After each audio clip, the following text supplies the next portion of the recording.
السلام علیکم ورحمۃ اللہ وبرکاتہ۔ ان الحمد للہ نحمده ونستعینه ونستغفره ونؤمن به ونتوکل علیہ ونعوذ باللہ من شرور انفسنا ومن سیئات اعمالنا من يهده الله فلا مضل له ومن يضلل فلا هادي له واشهد ان لا اله الا الله وحده لا شريك له واشهد ان محمدا عبده ورسوله اما بعد يا ايها الذين امنوا اتقوا الله حق تقاته ولا تموتن الا وانتم مسلمون يا ايها الناس اتقوا ربكم الذي خلقكم من نفس واحدة وخلق منها زوجها وبث منهما رجالا كثيرا ونساء واتقوا الله الذي تساءلون به والارحام ان الله كان عليكم رقيبا يا ايها الذين امنوا اتقوا الله وقولوا قولا سديدا يصلح لكم اعمالكم ويغفر لكم ذنوبكم ومن يطع الله ورسوله فقد فاز فوزا عظيما فإن خير الحديث كتاب الله وخير الهدي هدي محمد صلى الله عليه وسلم وشر الأمور محدثاتها وكل محدثة بدعة وكل بدعة ضلالة وكل ضلالة في النار وقال الله تبارك وتعالى لقد كان لكم في رسول الله أسوة حسنة لمن كان يرجو الله واليوم الآخر وذكر الله كثيرا۔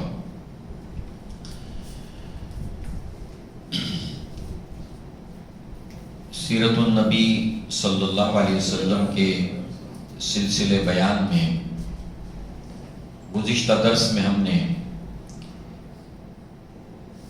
مکہ کی زندگی میں 10ویں سال کو اللہ کے نبی نے عام الحزن قرار دیا۔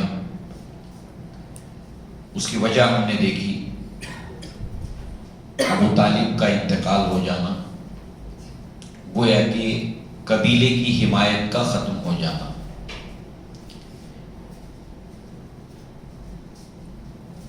آپ کے مشن کے اندر ہر طرح سے ساتھ دینے والی،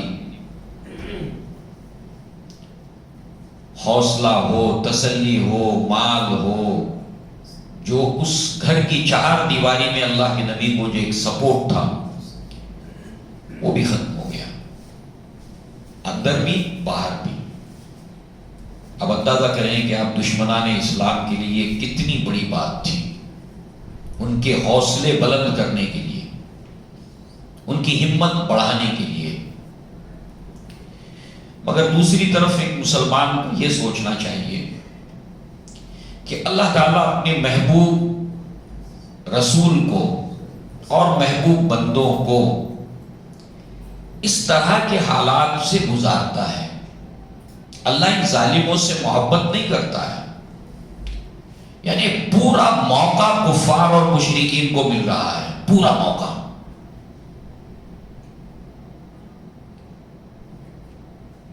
اللہ رب العزت کی یہ جو تدبیر ہے، یہ جو منصوبہ ہے اللہ تعالیٰ کا، جو انجام کے اعتبار سے خیر کے اسٹیشن پر جا کر رکتا ہے، اس میں، اس ضابطے میں، اس اصول میں بہت ساری نصیحتیں ہیں۔ کیسا اللہ تعالیٰ کی اس سنت کے مطابق اس کی کیا مصلحتیں ہیں، کیوں ایسا ہوتا ہے۔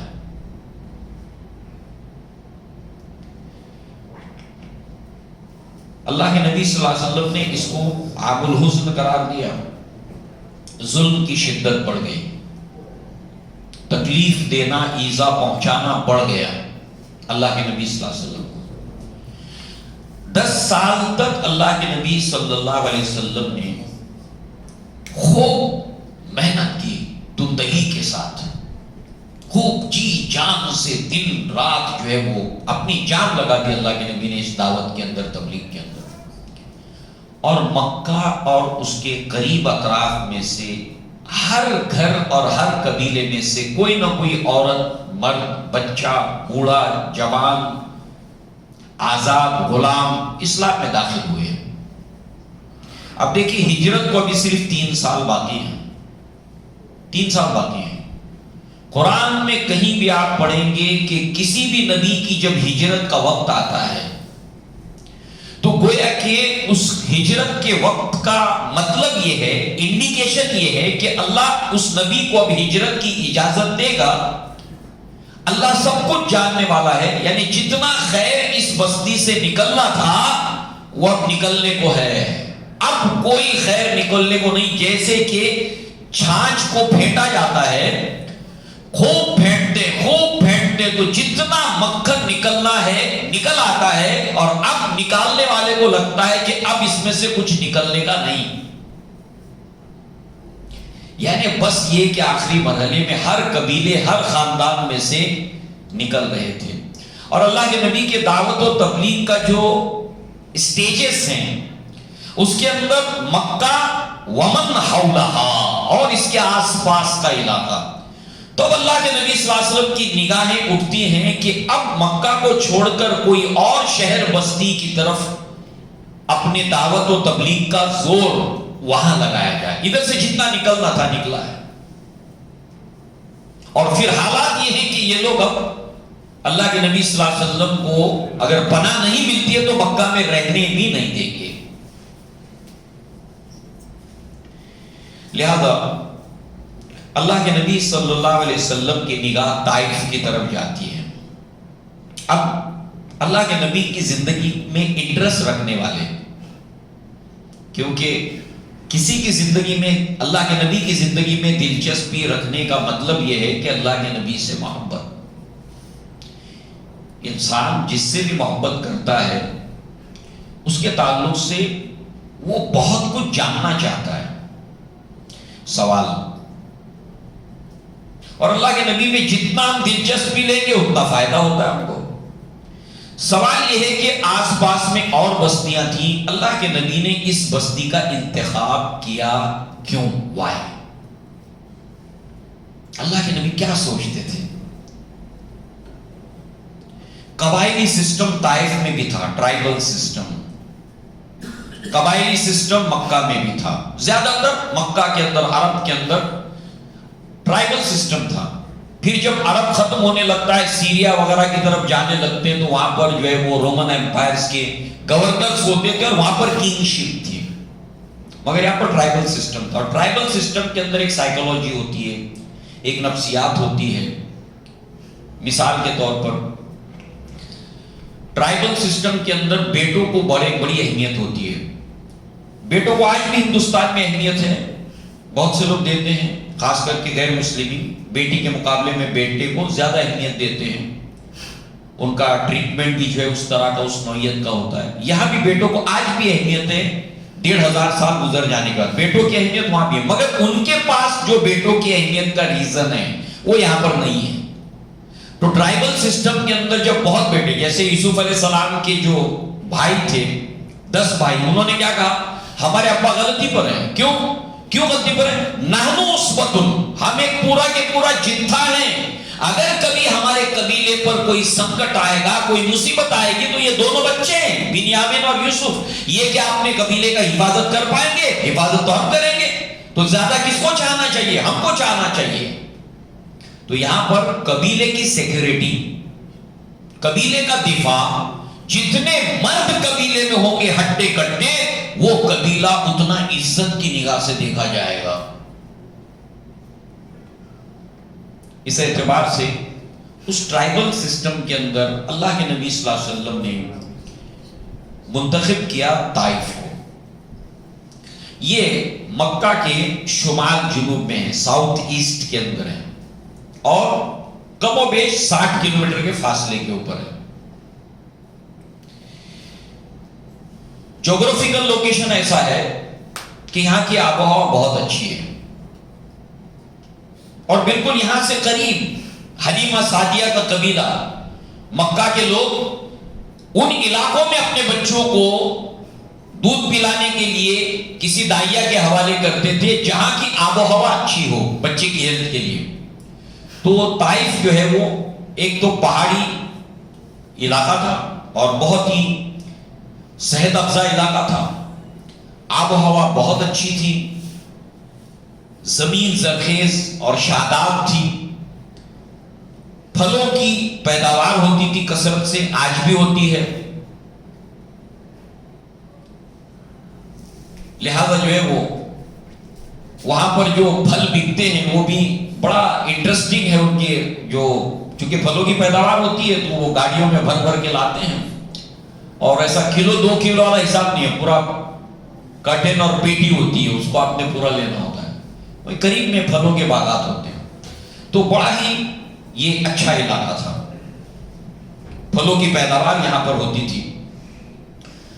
اللہ کے نبی نے اس کا انتخاب کیا، اور اس بستی کا ذکر قرآن مجید کے اندر بھی، طائف کا اللہ تعالیٰ نے قرآن میں ذکر کیا. لولا نزل ھذا القرآن علی رجل من القریتین عظیم، کہ کیوں نہ ایسا ہوا کہ قرآن نازل ہوا ان دونوں بستیوں میں سے کسی، یعنی یہ 2 بستیاں مراد مکہ اور جو ہے وہ طائف، ان میں سے کسی بستی میں سے کسی بڑے آدمی کے اوپر جو ہے وہ وحی نازل ہوتی معاذ اللہ محمد صلی اللہ علیہ وسلم پر. کیوں؟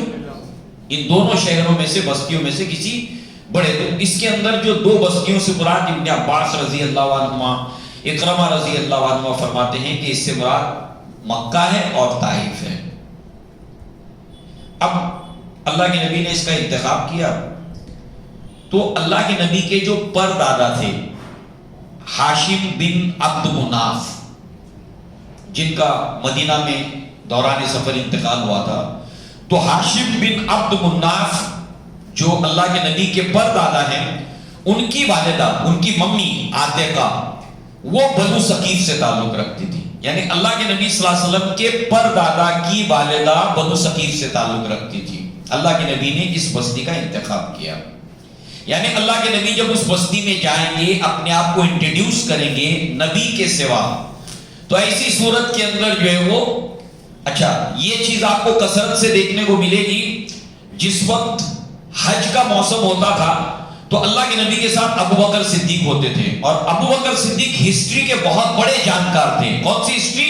عرب کی ہسٹری کے بہت بڑے جانکار تھے. کون سے قبیلے سے آپ کا تعلق ہے؟ فلاں. تو پورے اس کا شجرہ اور نسب بتانا شروع کر دیتے ابو بکر. تو جب اللہ کے نبی کسی قبیلے کے پاس جاتے تھے تو ابو بکر ساتھ میں ہوتے تھے، تو سب سے پہلے ابو بکر بات کرتے تھے. ابو بکر پوچھتے تھے کہاں سے ہو آپ لوگ؟ ہم لوگ فلاں جگہ سے. اچھا تم فلاں قبیلے سے ہو؟ ہاں فلاں قبیلے سے.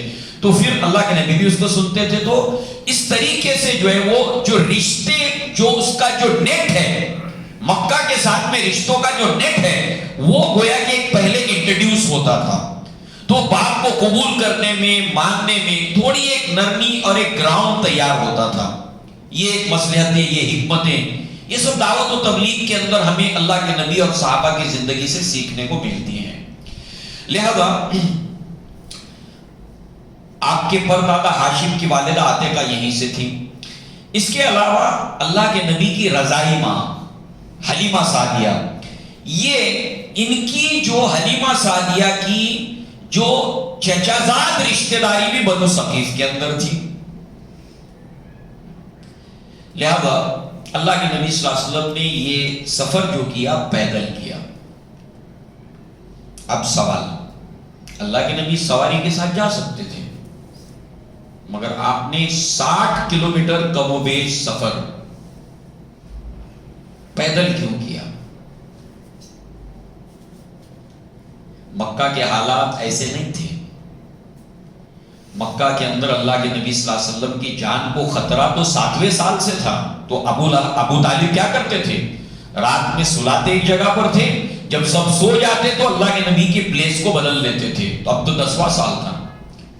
اگر اللہ کے نبی سواری کے ساتھ میں نکلتے ہیں تو ایسی صورت کے اندر جو ہے وہ آپ کا مکہ سے جانا باہر، یہ بھی ان کے لیے ناپسندیدہ تھا.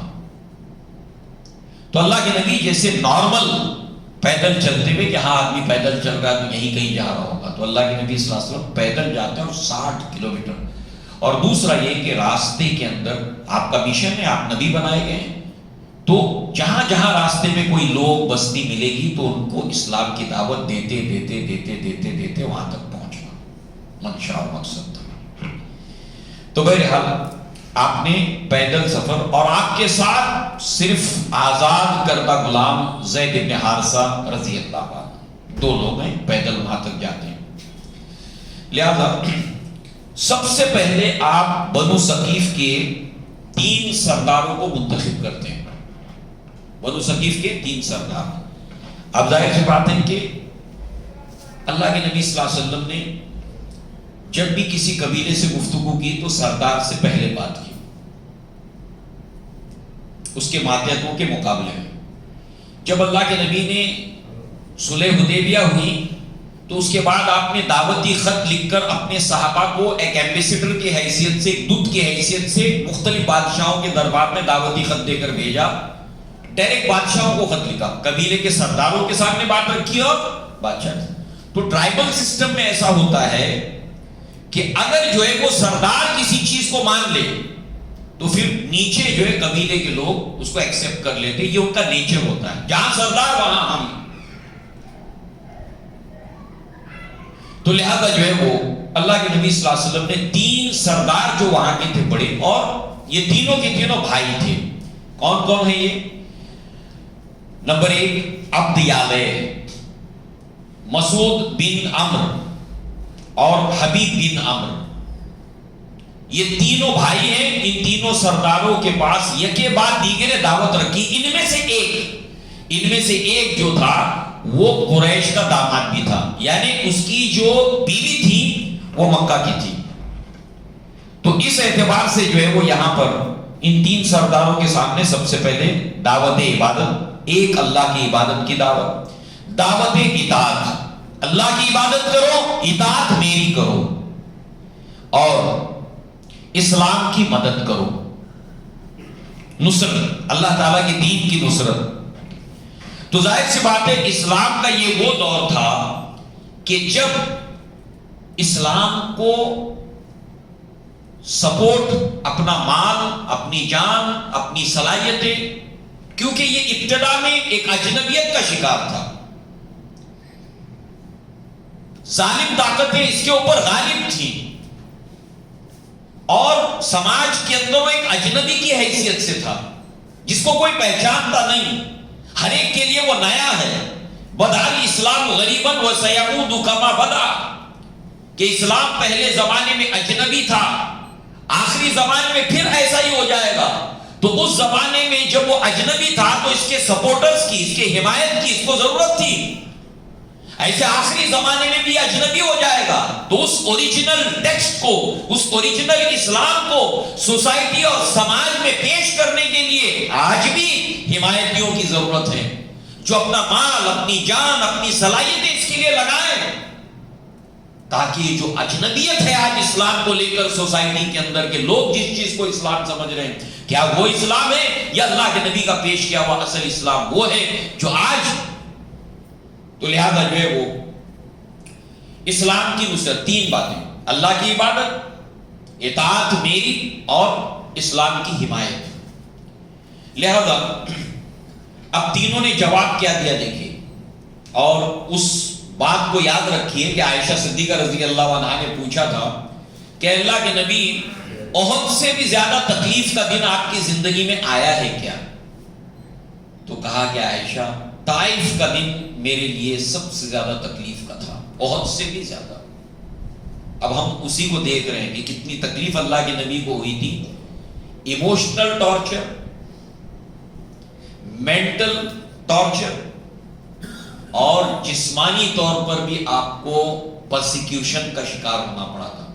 جسم کو بھی تکلیف پہنچائی گئی، دماغ، فکر کو بھی، اور جذبات سے بھی کھیلا گیا، چوٹ پہنچائی گئی۔ آپ جواب کیا دیتے ہیں کہ اللہ کے نبی نے جب ایک سردار کے سامنے بات رکھی عبد یالین، تو کہتا ہے کہ اگر اللہ تعالیٰ نے آپ کو نبی بنایا ہے، اللہ تعالیٰ نے اگر آپ کو نبی بنایا ہے تو میں خانہ کعبہ کی چادر کو چاک کر دوں، اٹ از ناٹ پاسبل۔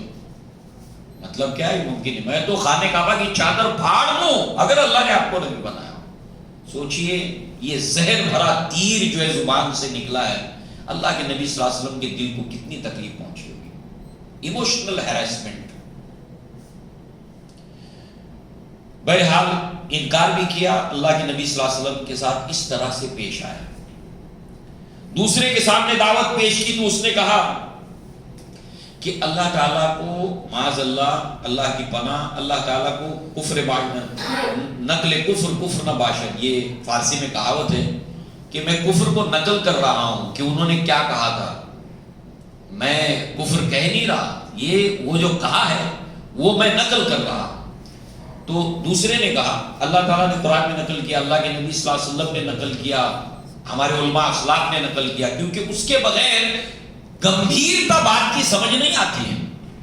کیا کہہ رہے ہیں دیکھیے، نبی کو کتنی تکلیف دی ہے انہوں نے، دل کو کتنی ٹھیس پہنچائی ہے، اور اللہ کے نبی کا سیرت اور کردار اور صبر کا جو ہے وہ ہمالیہ پہاڑ بھی اس کے سامنے ہینچ ہو جائے. دوسرا کہتا ہے کہ معاذ اللہ تعالیٰ کو آپ کے سوا کوئی نبی بنانے کو ملا نہیں، جن کے پاس مکہ سے یہاں پر آنے کے لیے سواری تک نہیں ہے، پیدل آنا پڑا ہے، اور کوئی نہیں ملا معاذ اللہ. تیسرے سردار نے جو جواب دیا کہ دیکھو اگر آپ سچے ہو تو آپ سے گفتگو کرنا خلاف ادب ہے. اگر آپ سچے نبی ہو، آپ سے بات کرنا، گفتگو کرنا خلاف ادب ہے. آپ نبی ہیں تو بہت بڑی ہستی ہوگی، اور اگر آپ جھوٹ بول رہے ہیں تو میں آپ سے گفتگو کرنے کو پسند نہیں کرتا، جھوٹ بات کرنے والا. تینوں کا یہ جواب ہے. اللہ کے نبی نے فرمایا اذا فعلتم ما فعلتم، ٹھیک ہے تم کو جو کہنا تھا، تم کو جو کرنا تھا تم نے کر دیا، مگر فاکتموا عنی، میری اور تمہاری جو بات چیت ہوئی ہے اس کو ابھی کہیں ڈسکلوز مت کرو، بستی میں کسی کو بتاؤ مت. سوال، اللہ کے نبی نے ایسا کیوں کہا؟ میں سوچوں، آپ سوچیں، اللہ کے نبی ایسا کیوں سوچتے تھے؟ کیا بات تھی؟ وہاں سے ہمیں سیکھنے کو ملتا ہے، وہاں سے ہمیں سمجھنے کو ملتا ہے. کسی کو بتاؤ مت. کیوں؟ ایک سوشل انجینئرنگ آج ہوتی نا، سوشل انجینئرنگ، آج یہ اصطلاح جو ہے سوشیولوجی میں بہت فیمس ہے.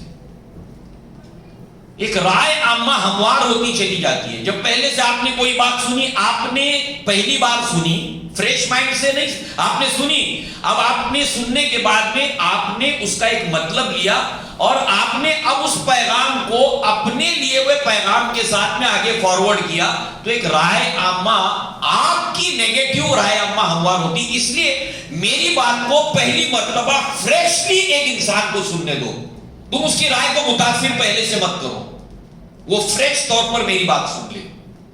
یہ بھی ایک حکمت ہے اس کے اندر. تم نے جو پیغام سنا ہے اپنے اوپینین کے ساتھ آگے پاس آن مت کرو، خاموش رہو. ایک آدمی فریشلی مجھے سنے، اور اس کا جو ذہنی صلاحیت دماغ ہے اس کے اعتبار سے وہ سوچے، اور اس کے اعتبار سے وہ، یہ ہمارے لیے زندگی میں بھی ضروری ہے.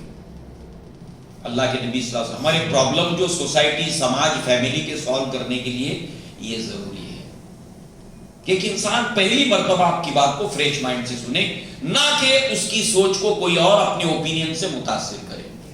تمہاری رائے نا، تو کسی کو بتاؤ نہیں.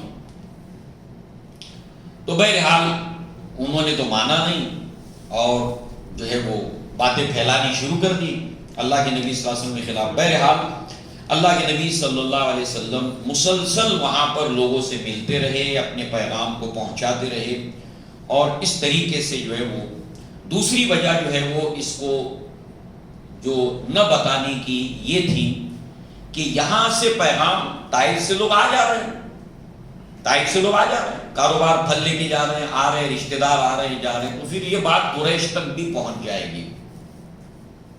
تو اس اعتبار سے اللہ کے نبی نے ان سے کہا کہ آپ کسی کو بتاؤ مت. ٹھیک ہے تم کو جو کرنا تھا کر دیا تم نے، نہیں قبول کرتے نہ کرو، مگر کسی کو بتاؤ نہیں. بہرحال اللہ کے نبی نے یہاں پر قریب 10 دن گزارے طائف کے اندر. اب آپ نے یہاں سے واپسی کا ارادہ کیا. اب انہوں نے جتنے بھی اوباش قسم کے، شریر قسم کے نوجوان ہوتے ہیں، بچے ہوتے ہیں، سب کو اللہ کے نبی صلی اللہ علیہ وسلم کے پیچھے لگا دیا. اب یہ لوگ کیا کر رہے تھے؟ تالیاں بجانا، سیٹیاں بجانا، ہوٹنگ کرنا، کمنٹس پاس کرنا، چیخ و پکار کرنا۔ اب وہ یہ دھیرے دھیرے اتنی بھیڑ بڑھ گئی اس طائف کے اندر، اس سڑک کے اوپر، گلیوں کے اوپر، کہ دونوں طرف سڑک کے جو ہے بھیڑی بھیڑ تھی، اور پیچھے سے یہ موب اللہ کے نبی اور زید بن حارثہ کو ہوٹنگ کرتا تھا، اور پھر اس کے بعد پتھر برساتا تھا، اور خاص طور سے وہ لوگ اللہ کے نبی صلی اللہ علیہ وسلم کے گھٹنے کے نیچے نشانہ لگا کے خاص کر کے مارتے تھے۔ وائی؟ کیوں ایسا کرتے تھے وہ لوگ؟ ان کے اپنے ایک طریقے تھے لڑائی کے، جنگ کے۔ گھٹنے کے نیچے کے حصے پر خاص کر کے مارتے تھے، پتھر اٹھا اٹھا کر، اور ہوٹنگ کرتے تھے۔ خون اتنا بہہ گیا اللہ کے نبی۔ اچھا زید بن حارثہ کیا کرتے تھے؟ ادھر سے اگر کوئی پتھر آیا تو ہارڈ کرتے تھے، ادھر سے کتنا بچائیں گے، چار طرف سے پتھر برس رہے، شور اور ہنگامہ، ایک تماشا بن گیا جیسے لوگوں کے لیے تماشا بن گیا اللہ کے نبی۔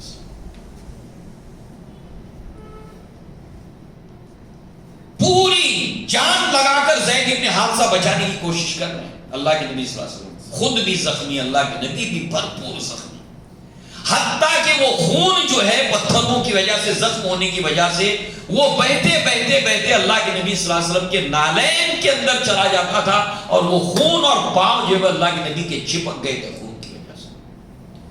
خون بہنے کی وجہ سے کچھ نقاہت اور کمزوری ہوتی تھی تو اللہ کے نبی بیٹھ جاتے تھے، اس بھیڑ میں سے دو بدماش آتے تھے، اللہ کے نبی کے بغل میں ہاتھ ڈال کر اٹھاتے تھے، کہتے بیٹھنا نہیں ہے، چلو۔ یہ ہے محبوب الہی، اللہ تعالیٰ کے محبوب۔ اللہ سب سے زیادہ رحم کرنے والا ہے، مگر اس آزمائش سے گزرنے کی مصلحت کیا ہے؟ ہوتے ہوتے اللہ کے نبی صلی اللہ علیہ وسلم دھیرے دھیرے دھیرے دھیرے اس بستی سے باہر ہوئے، یعنی ان لوگوں نے اللہ کے نبی اور زید بن حارثہ کو اس بستی سے اس طرح باہر نکالا۔ مکہ سے کیسے نکلے؟ اللہ کے نبی جہاں پیدا ہوئے آپ، جو آپ کے آباء اور اجداد کا وطن ہے، آپ کے گھر سے وہاں کے لوگوں نے آپ کو کیسے نکالا؟ آپ واپس جا بھی نہیں سکتے مکہ، واپس آپ مکہ نہیں جا سکتے، مکہ میں انٹری دینے والے نہیں اللہ کے نبی صلی اللہ علیہ وسلم کو، اور یہاں پر طائف کے اندر اس طرح اس کیسے نکالا ہے؟ یہ ہے اللہ کے نبی صلی اللہ علیہ وسلم جب اس بستی سے باہر نکلتے ہیں تو وہاں پر جو ہے وہ عتبہ اور شیبہ، یہ ربیعہ کے دونوں بیٹے ہیں، ان کا وہاں پر باغ تھا، پھلوں کا باغ تھا۔ بستی سے وادی نخلا، وادی مطلب دو پہاڑوں کے درمیان وادی میں یہ بستی تھی، نخلا کی وادی طائف کے اندر۔ یہ وہاں سے نکلتے اس آبادی میں سے تو تھوڑا آگے نکلنے کے بعد وہاں پر عتبہ اور عتیبہ کا باغ تھا، ربیعہ کے دونوں بیٹے تھے، اور عتبہ نے دیکھ لیا اللہ کے نبی صلی اللہ علیہ وسلم کو اس طرح سے حالت کو، تو اپنے نوکر کو بلایا، عداس، یہ مذہباً عیسائی تھا، یہ نوکر باغ میں کام کرتا تھا، اس کو بلایا اور کہا کہ تھوڑا پانی اور انگور پہنچا دو اللہ کے نبی سے۔ تو اللہ کے نبی صلی اللہ علیہ وسلم چل کر اس باغ میں آتے اور ایک دیوار سے ٹیک لگا کر کھجور کی بیل کے سائے کے اندر اللہ کے نبی صلی اللہ علیہ وسلم بیٹھتے ہیں، اور وہ عداس جو ہے وہ کھجور، یہ جو ہے وہ انگور کا ایک گچھا دھو کر جو ہے وہ اللہ کے نبی صلی اللہ علیہ وسلم کے سامنے لا کر رکھتا ہے۔ آپ میں سے بہت سے لوگوں نے آج دیکھی ہوگی مسجد ابھی بھی وہاں پر مسجد عداسی نام ہے اس کا، وہ جگہ جہاں اللہ کے نبی ٹھہرے تھے۔ آپ لوگوں میں جنہوں نے حج عمرہ کے وقت گئے ہوں تو یہ ابھی بھی مسجد وہاں پر ہے، مسجد عداس نام ہے اس کا، یہ نوکر ہے نا، اسی کے نام کے اوپر ہے۔ تو بہرحال جو ہے وہ یہ عداس جو ہے وہ اس نے لا کر رکھ دیا، اور اللہ کے نبی صلی اللہ علیہ وسلم جو ہے کے سامنے جب یہ لا کر رکھ دیا، اور جب بستی سے اللہ کے نبی باہر نکلے ہیں تو اللہ کے نبی صلی اللہ علیہ وسلم کی ایک دعا ہے جس کو دعائے مستضعفین کا عنوان بھی دیا گیا، موجب الکبیر طبرانی میں اس کو جو ہے وہ لائے ہیں، اور اکثر سیرت نگاروں نے اس کو نقل کیا ہے قدیم سے لے کر جدید تک۔ سیرت ابن ہشام سے لے کر صفی الرحمن مبارک پوری الرحیق المختوم میں بھی اس کو لائے ہیں، اور جو سب سے لیٹسٹ سیرت انسائکلوپیڈیا دارالسلام نے 11 جلدوں میں شائع کی ہے، اور اس کے اندر ایک بہت بڑی علماء کی ٹیم ہے جو ان تمام کتابوں کتب اور اس کے اوپر لگتی ہے، ریسرچ ہو اور ساری کئی مرتبہ. تو بہرحال اس کی مقدمہ پڑھنے سے متعلق ہے جو اس کا پریفیس ہے سیرت انسائکلوپیڈیا کا. تو بہرحال اس دعا کو لائے ہیں. اللہ کے نبی صلی اللہ علیہ وسلم نے اس وقت جو دعا کی ہے کہ جس کے اندر اس وقت کے حالات، آپ کے جذبات کو گویا کہ اس دعا کے اندر سمو دیا گیا ہے. اس کو ٹائٹل دیا گیا ہے دعائے مستضعفین، کمزور جو ضعیف یعنی کمزور کر دیے گئے ایسوں کی دعا. اللہم الیک اشکو ضعف قوتی وقلت حیلتی وحوانی علی الناس. اے اللہ تیری جناب میں فریاد لے کر آیا ہوں. دیکھیے وہاں سے نکلے ٹائپ سے جو اپنے حالات دیکھیے، اللہ کے نبی دعا مانگ رہے ہیں کہ اے اللہ تیری جناب میں فریاد لے کر آیا ہوں اپنی قوت کی کمی کا. ضعف قوتی، میرے پاس پاور نہیں ہے. ضعف قوتی. اور آپ کو معلوم ہے نا اللہ کے نبی نے فرمایا المؤمن القوی احب الی اللہ تعالی من المؤمنین الضعیف. اچھے لوگ، نیک لوگ، متقی لوگ، اللہ تعالیٰ ان کو اگر طاقت دے تو خوش ہونا چاہیے، اللہ کا شکر ادا کرنا چاہیے. ایک متقی انسان کو، ایک اچھے انسان کو اللہ نے پیسے کی طاقت سے نوازا، دماغ کی طاقت سے نوازا، اس کے تقویٰ کی وجہ سے اللہ کی مخلوق کو فائدہ پہنچے گا. اس کے لیے اور دعا کرنا چاہیے.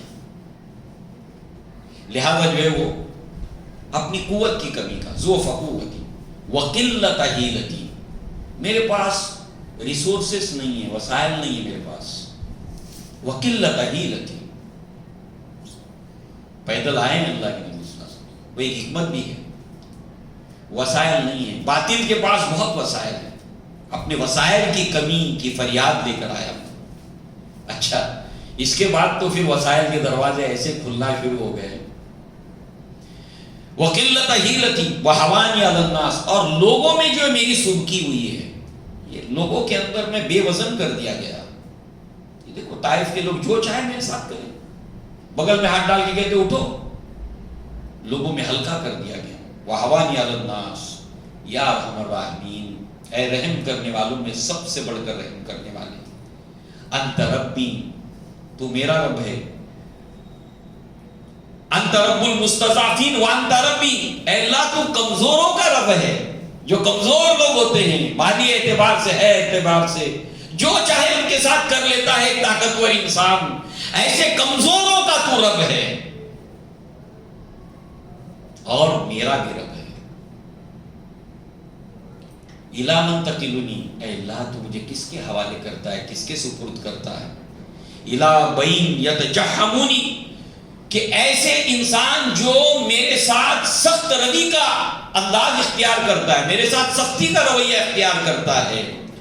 ام الی عدو ملکتہ امری، یا میرا معاملہ تو نے اس کے سپرد کر دیا ہے، اس کو اختیار ہے میرے ساتھ جو چاہے کرے، اس کو میرے اوپر کنٹرول لے دیا ہے.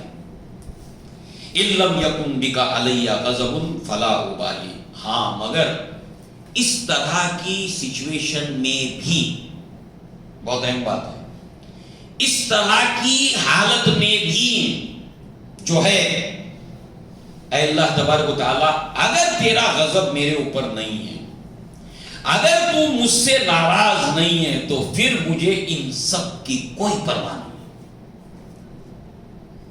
آئی ڈونٹ کیئر، یہ سب جو ہوا ہے مجھے اس کی بالکل بھی پرواہ نہیں ہے. بس ایک شرط ہے، تو مجھ سے ناراض مت رہے، تیرا غضب مجھ پر نہ رہے، تو پھر یہ سب مجھے منظور ہے، میں اس پر راضی ہوں. ولیکن عافیت ہی اوصانی، اور اے اللہ میں تیری عافیت کا، تیری طرف سے ملنے والی عافیت کا سوالی ہوں جو بہت وسیع ہے، اپنے اندر وسعت رکھتی ہے.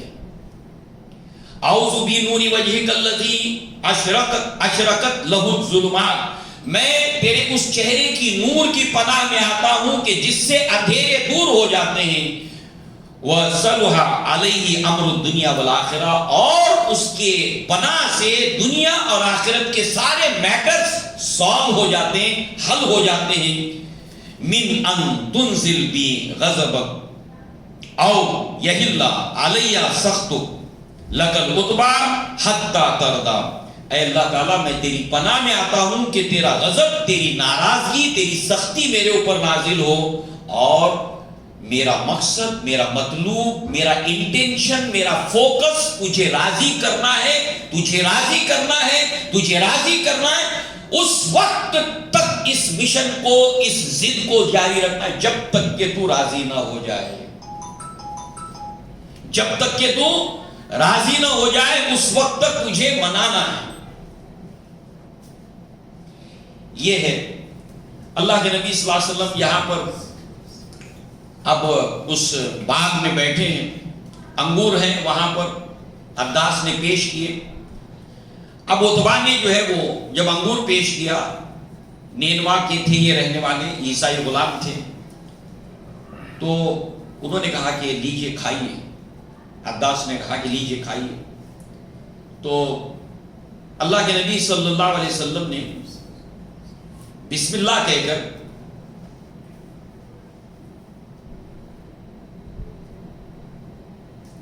اللہ کے نبی صلی اللہ علیہ وسلم نے بسم اللہ کہہ کر جو ہے بسم اللہ کہہ کر انگور کو اٹھایا، منہ میں رکھا. تو عداس جو ہے وہ تھوڑا حیران ہوا، تعجب میں ہوا. کہا کہ اس شہر کے لوگ یہ کلام نہیں کہتے، اس کے لیے نئی چیز تھی عداس کے لیے. یہاں کے لوگ، یہاں کے شہر کے لوگ یہ نہیں کہتے. اس کا مطلب یہ بھی ہے کہ عداس یہ سمجھ رہا تھا کہ اللہ کے نبی یہیں کہیں کے رہنے والے ہیں، مگر یہاں کے لوگ تو یہ نہیں کہتے. اس کا مطلب یہ ہے کہ آپ یہاں کے ہیں کیا؟ تو ومن اہلی ای البلاد انت یا عداس وما دینو. تو اللہ کے نبی صلی اللہ علیہ وسلم نے پلٹ کر عداس سے سوال پوچھا، شہر سے شہر کو جوڑا. کیا کہا عداس نے؟ عداس نے کہا کہ یہاں کے شہر کے لوگ ایسا کہتے نہیں. تو اللہ کے نبی نے شہر سے اپنی بات کو جوڑا. اچھا عداس آپ کون سے شہر سے ہو؟ اللہ کے نبی صلی اللہ علیہ وسلم کا وے آف ٹاکنگ، بات سے کس طریقے سے آپ بات کو کیسے آپ نے جوڑا. اچھا عداس تم کون سے شہر کے ہو اور تمہارا دین کیا ہے؟ چونکہ بسم اللہ کا تعلق دین سے ہے، اس نے کہا کہ یہاں کے لوگ نہیں کہتے، تو تمہارا دین کون سا ہے اور تم کس شہر کے رہنے والے ہو؟ تو اس پر جو ہے وہ عداس کہتا ہے کہ میں نینوا کا باشندہ ہوں. تو اللہ کے نبی صلی اللہ علیہ وسلم کہتے کہ من قریۃ الرجل الصالح یونس بن متی، کیا تم اس نیک اور صالح مرد کے شہر کے رہنے والے ہو جو یونس بن متی کے نام سے؟ اب یہ اور چونک گئے، عداس اور چونک گئے. کہا کہ آپ کو کیسے معلوم کہ یونس کون ہے؟ آپ کیسے جانتے ان کو؟ یہ تو بہرحال یہ نینوا نہیں ہے، یہ تو طائف ہے، مگر نینوا کے اندر بھی جس وقت میں نے نینوا اپنے شہر کو چھوڑا ہے، عداس اس کی تفسیر کے اندر علماء نے، شارحین نے بتایا، اس کو تعجب کیوں ہوا، آپ کو کیسے معلوم یونس بن متی کے بارے میں، اور وہ نینوا کے رہنے والے، یہ کیسے آپ کو معلوم؟ پھر وہ کہتا ہے کہ جس وقت میں نے نینوا شہر کو چھوڑا ہے، صرف میں جانتا ہوں کہ 10 لوگ جانتے تھے یونس بن متی کے بارے میں کہ وہ نینوا کے تھے. آپ کو کیسے معلوم؟ وہاں کا کوئی فرد ہوتا، نینوا کا تو سمجھ آتا، لہذا آپ کو کیسے پتا ہے؟ تو اللہ کے نبی صلی اللہ علیہ وسلم فرمایا ذاک اخی، وہ میرے بھائی تھے، کانا نبیًا، وہ بھی نبی تھے، وانا نبی، اور میں بھی نبی ہوں. اور پھر آپ نے اس عداس کے سامنے اسلام کی دعوت رکھی، ایک اللہ کی عبادت، اطاعت میری، پیغام رکھا اپنا. عداس نے یہاں پر کلمہ شہادت قبول کرتے ہوئے کہا اشہد انک عبد اللہ ورسولہ، میں شہادت دیتا ہوں کہ آپ اللہ کے بندے ہیں اور اس کے رسول ہیں. تو طائف کا کل ملا کر سمر پریزنٹ کے اندر یہ ہے، پریزنٹ میں یہ عداس. اور اللہ کے نبی نے فرمایا کہ اے علی، اگر تیری دعوت اور محنت سے اگر ایک انسان بھی راہ راست کے اوپر آ جاتا ہے تو 70 سور اونٹوں سے زیادہ افضل ہے. یعنی اتنی ساری محنت میں اگر ایک بھی آدمی اگر صحیح راستے پر آ جائے یہ بہت بڑی کامیابی, بہت بڑی کامیابی, بہت بڑی. اور اتنی محنت کا انسان ریزلٹ اورینٹڈ ہوتا ہے, وہ اپنی محنت کا ثمر دیکھنا چاہتا ہے. تو گویا کہ اتنی ساری محنت اور قربانیوں کی وجہ سے پوری زندگی میں اگر ایک آدمی بھی اسلام لے آئے یہ آپ کا اچیومنٹ ہے, کیونکہ قیامت کے دن ایسے بھی نبی آئیں گے جن کے پاس صرف ایک امتی ہوگا, صرف ایک امتی ہوگا. تو مایوسی کا کوئی سوال نہیں. اگر اللہ آپ کو 100 سال کی زندگی دے اور 100 سال کی زندگی میں ایک ہی انسان آپ کے ذریعے سے ہدایت پر آ جائے یہ بہت بڑا اچیومنٹ ہے, بہت بڑا اچیومنٹ ہے. اس لیے کوئی مایوسی کی ضرورت نہیں, کیونکہ مایوسی کے لیے کوئی جگہ نہیں ہے, کوئی جگہ نہیں. لہذا اللہ کے نبی صلی اللہ علیہ وسلم نے جو ہے وہ اس کو دعوت دی, اور وہاں سے عتبہ عتیبہ دیکھ رہے تھے, اور وہ دونوں میں سے ایک دوسرے کو کہتا ہے کہ لگتا ہے تیرے غلام کے اوپر جو ان کا جادو چل گیا, اور پھر ڈانٹا وغیرہ بھی اس کو, عداس کو اس نے ڈانٹا بھی. بہرحال اب اللہ کے نبی صلی اللہ علیہ وسلم کے پاس جبریل علیہ السلام آتے ہیں ایک فرشتے کے ساتھ. بخاری کے اندر یہ روایت ہے, مسلم شریف میں بھی ہے, متفق علیہ روایت کا حصہ ہے. جبریل علیہ السلام آتے ہیں اللہ کے نبی کے پاس اور ملک الجبال کے ساتھ, پہاڑ کے فرشتے کے ساتھ. ان اللہ عز وجل قد سمع قول قومک لک وما رد علیک وقد بعث اللہ الیک ملک الجبال لتأمرہ بها شئت فیہم. جبریل علیہ السلام نے ملک الجبال کو انٹروڈیوس کیا کہ یہ پہاڑ کا فرشتہ ہے, اور اللہ تعالیٰ نے آپ نے جو ان کو پیغام دیا اور انہوں نے جو پلٹ کر آپ کو جواب دیا وہ سب اللہ نے سن لیا ہے, اور اللہ تبارک و تعالیٰ نے اس ملک الجبال کو بھیجا ہے اور اس کو حکم دیا ہے اللہ تعالیٰ نے کہ محمد صلی اللہ علیہ وسلم سے پوچھنا, محمد صلی اللہ علیہ وسلم سے پوچھنا کہ اس بستی کو اگر آپ کہیں تو آپ کے حکم کے اوپر پہ یہ فرشتہ اس بستی کا معاملہ جو ہے وہ تمام کر دے. اس پر جو ہے وہ ملک الجبال مخاطب ہوتا ہے, یا محمد صلی اللہ علیہ وسلم ان اللہ قد سمع قول قومک لک وانا ملک الجبال. جبریل نے انٹروڈیوس کیا, اب وہ فرشتہ اپنے آپ کو ڈائریکٹ نبی سے کہتا ہے کہ اللہ تعالیٰ نے آپ کے کلام کو سن لیا. دیکھیے جبریل نے بات جو کہی وہی سیم بات فرشتے نے دوبارہ ریپیٹ کی, اور پھر کہا کہ میں ملک الجبال ہوں اور اللہ تعالیٰ نے مجھے بھیجا ہے, اور وقت بعثنی ربک الیک لتأمرنی بامری, اور یہ ہے کہ آپ کی طرف جو مجھے بھیجا ہے کہ آپ مجھے حکم دیں, اور آپ جب حکم دیں گے تو اس کے بعد جو ہے وہ میں اس بستی کو دونوں پہاڑوں کے درمیان یہ بستی تھی نخلا کی, اس کے درمیان میں اس کو پیس ڈالوں, آپ کا صرف حکم چاہیے. اب سوال ہے, اللہ رب العزت فرشتے سے کہتا ہے کہ جاؤ اس بستی کو پیس ڈالو, مگر اللہ نے فرشتے کو کیا حکم دیا؟ محمد صلی اللہ علیہ وسلم کے پاس جانا اور ان سے وہ اگر حکم دیں گے تو ان سے پوچھنا, وہ حکم دیں گے تو. اللہ تعالیٰ ہم کو بتانا چاہتا ہے, دیکھو رحمت للعالمین کو, دیکھو میرے رحمت للعالمین کو.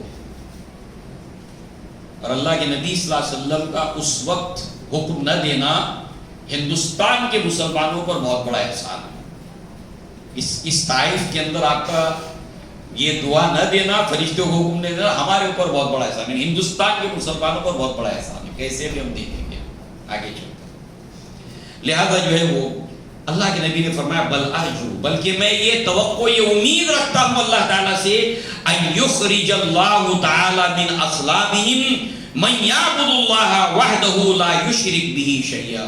میں یہ گمان یہ امید اللہ تعالیٰ سے رکھتا ہوں کہ اللہ تبارک و تعالیٰ اصلابہم ان کی جنریشن میں ان کی اولادوں کے اندر ایسے لوگوں کو اٹھائے گا جو صرف اللہ وحدہ لا شریک کی عبادت کریں گے اور اس کے ساتھ شرک نہیں کریں گے. اس کا مجھے ہوپ ہے, اس کی مجھے امید ہے, اور یہ فیکٹ ہے دینی اعتبار سے بھی اور دنیاوی اعتبار سے بھی. یہ ایک سمجھنے کی چیز ہے.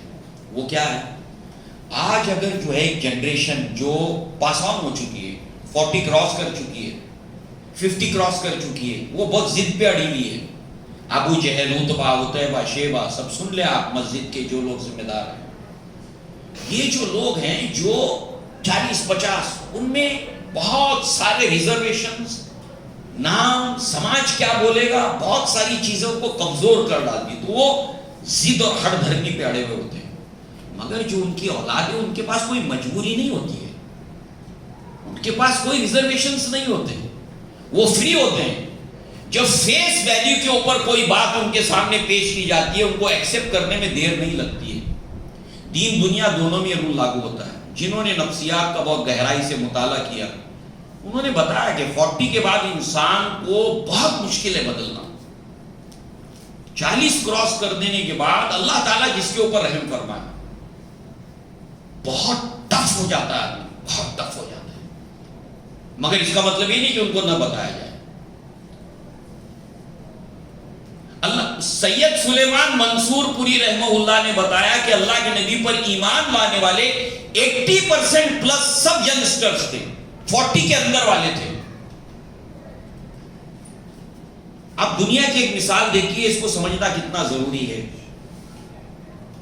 کیونکہ دعوت و تبلیغ کے جو تقاضے ہیں، ان تقاضوں میں کچھ علمی تقاضے ہیں، کچھ نفسیاتی تقاضے ہیں، کچھ سماجی تقاضے ہیں، کچھ سیاسی، ہر طرح کے تقاضے. ان ساری چیزوں کو جتنا آپ لیں گے، اللہ تعالیٰ آپ کو اتنا زیادہ ثواب دے گا.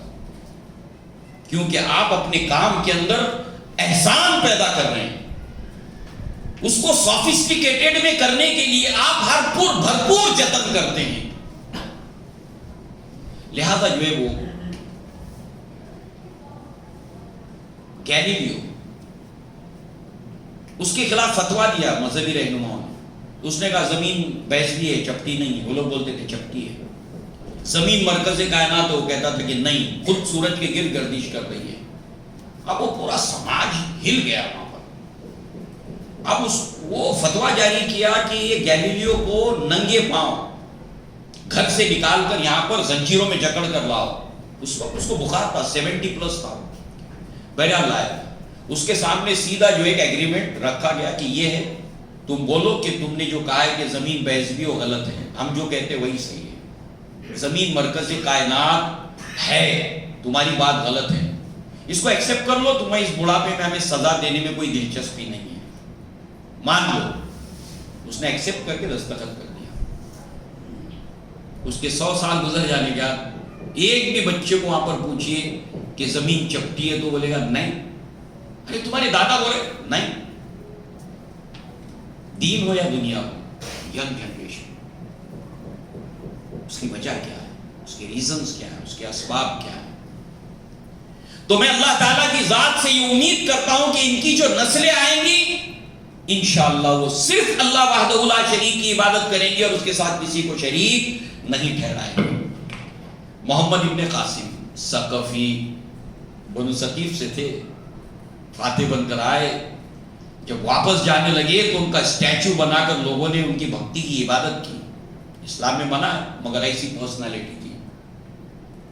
کیوں آئے تھے؟ وہ اپنی ایک اتہاس و تاریخ. ثقفی تھے طائف کے.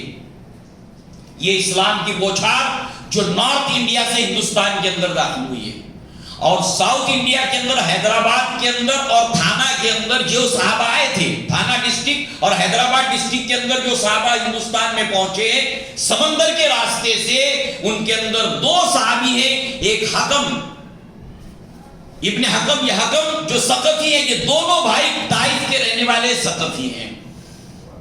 اسلام کا پیغام لے کر یہاں پر آئے. تو یہ ہے اللہ کے نبی صلی اللہ علیہ وسلم کا اس وقت فرشتے کو حکم نہ دینا.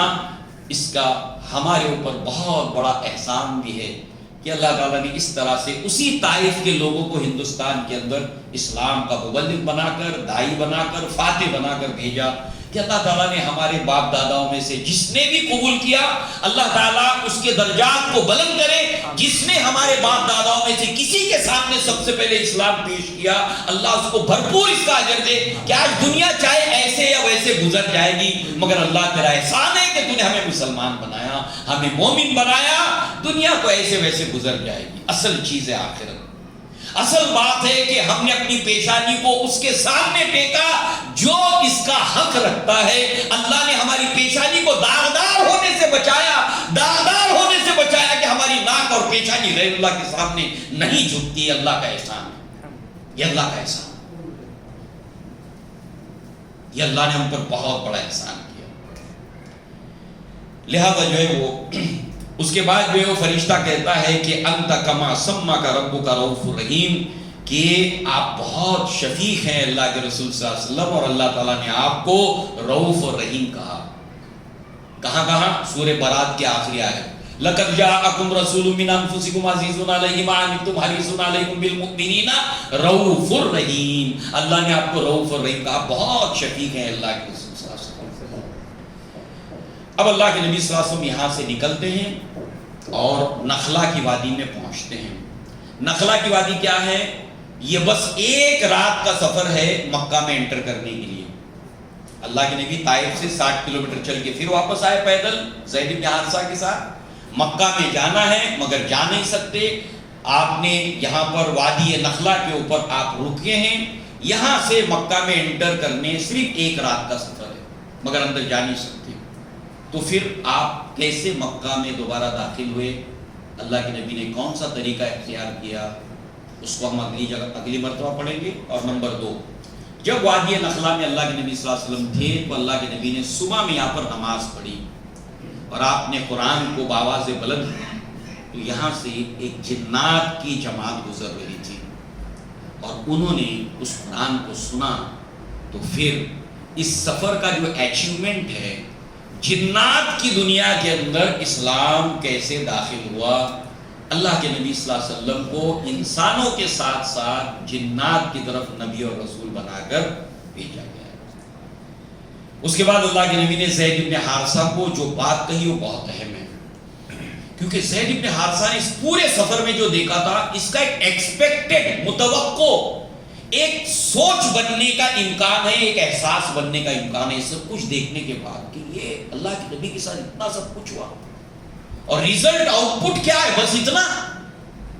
تو اب اس طرح کے لیے اللہ کے نبی صلی اللہ علیہ وسلم کی دور اندیشی دیکھیے، ایسی صورت میں ایک انسان کیا سوچ سکتا ہے اور اس کو کون سے کلمات کے ذریعے سے اس کو کافر کرنا ہے۔ لہذا آپ نے کہا یا زید، اے زید، ان اللہ جاعل لما ترا فرجا ومخرجا وان اللہ ناصر دینہ ومظہر نبیہ۔ اے زید، بے شک اللہ تبارک و تعالی، تم دیکھو گے زید، دیکھیے انداز دیکھیے کتنا کانفیڈنس کا ہے، ابھی مکہ میں انٹری نہیں مل رہی ہے، وہاں سے ایسی حالت میں آئے ہیں، تم نے سب کچھ اپنی آنکھوں سے دیکھا ہے۔ یاد رکھو زید، تم دیکھو گے، ایک وقت آئے گا تم دیکھو گے اللہ تبارک و تعالی فرجن مخرجا، یہ دو الفاظ بہت ہیں۔ فرج کہتے ہیں چھوٹے سوراخ کو، فرج کہتے ہیں چھوٹے سوراخ کو، اور مخرجا کہتے ہیں بڑے دروازے کو۔ تم دیکھنا کہ اللہ تبارک و تعالیٰ ایک چھوٹی کھڑکی، ایک چھوٹا دروازہ کھولے گا اور ایک بہت بڑا ایکسٹ اس کے بعد اسلام کے لیے کھلے گا، اور یہ تم دیکھو گے۔ اور اللہ اپنے دین کی مدد بھی کرے گا، اور اللہ تعالیٰ اپنے نبی کو تم دیکھو گے غالب کرے گا، غالب کرے گا۔ آج جو کچھ تم دیکھ رہے ہو یہ منظر رہنے والا نہیں ہے۔ سوچئے جملے کا اثر زید بن حارثہ پر کیا ہوا ہوگا صادق المصدوق کی زبانی سننے کے بعد۔ تو انشاءاللہ ان تنصر اللہ ینصرکم، اگر تم اللہ کے دین کی مدد کرو گے اللہ تمہاری مدد کرے گا۔ اللہم انصر من نصر دین محمد صلی اللہ علیہ وسلم وجعلنا منہم آمین۔ اے اللہ کو ہر اس انسان کی مدد جو اس وقت دنیا میں تیرے دین کی مدد میں لگا ہے، اے اللہ تو ہر اس انسان کی، تیرے بندے اور تیری بندی کی مدد فرما جو تیری دین کی اس وقت مدد کر رہا ہے۔ اللہم اخذل من خذل وعارض دین محمد صلی اللہ علیہ وسلم ولا تجعلنا منہم. اور اے اللہ تو ہر اس انسان کو جو اس وقت دھرتی میں تیرے دین کو رسوا کرنے میں لگا ہوا ہے، کوشش میں لگا ہے، اے اللہ تو اس کو رسوا کر دے اور ہمیں تو ان لوگوں میں سے نہ بنا. اقول قولی ھذا واستغفر اللہ لی ولکم ولسائر المسلمین والمسلمات وآخر دعوانا ان الحمدللہ رب العالمین. السلام علیکم ورحمۃ اللہ. وعلیکم السلام ورحمۃ اللہ وبرکاتہ.